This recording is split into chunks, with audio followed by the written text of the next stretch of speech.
नमस्कार विद्यार्थी मित्रांनो. चला तर आज आपण महाराष्ट्र लोकसेवा आयोगाची महाराष्ट्र गट ब राजपत्रित सेवा संयुक्त मुख्य परीक्षा 2024 जी आहे पेपर क्रमांक 1 जी 29 जून 2025 रोजी घेण्यात आलेल्या परीक्षेची आन्सर की जी आहे पेपर क्रमांक 1 जो होता लँग्वेजचा मराठी आणि इंग्रजी, तर त्या परीक्षेची उत्तर तालिका जी आहे ते MPSC आयोगाने 9 जुलै 2025 रोजी MPSC आयोगाची जी ऑफिशियल वेबसाईट आहे त्याच्यावर उपलब्ध करून दिलेलं आहे.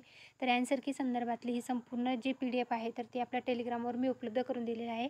तर तिथून तुम्ही चेकआउट करू शकता. जर तुम्ही महाराष्ट्र लोकसेवा आयोगाची गट ब मुख्य परीक्षा 29 जून 2025 रोजी घेण्यात आलेला पेपर दिला असेल, तर तुमच्यासाठी आलेलं हे खूप खूप महत्त्वाचं अपडेट आहे. महाराष्ट्र लोकसेवा आयोगामार्फत घेण्यात आलेल्या परीक्षेचे आन्सर की जे आहे ते MPSC आयोगाची ऑफिशियल वेबसाईट जी आहे त्यावर उपलब्ध झालेले असतात. तिथून पण तुम्ही चेकआउट करू शकता. MPSC आयोगाची झालेली गट ब परीक्षे संदर्भातलं आलेलं हे महत्त्वाचं अपडेट आहे. जर तुम्ही परीक्षा दिली असेल तर ABCD संचानुसार प्रश्नांची उत्तरे जी आहेत ते उत्तर तालिकेमध्ये देण्यात आलेले आहेत. ते तुम्ही चेकआउट करायला विसरू नका. धन्यवाद.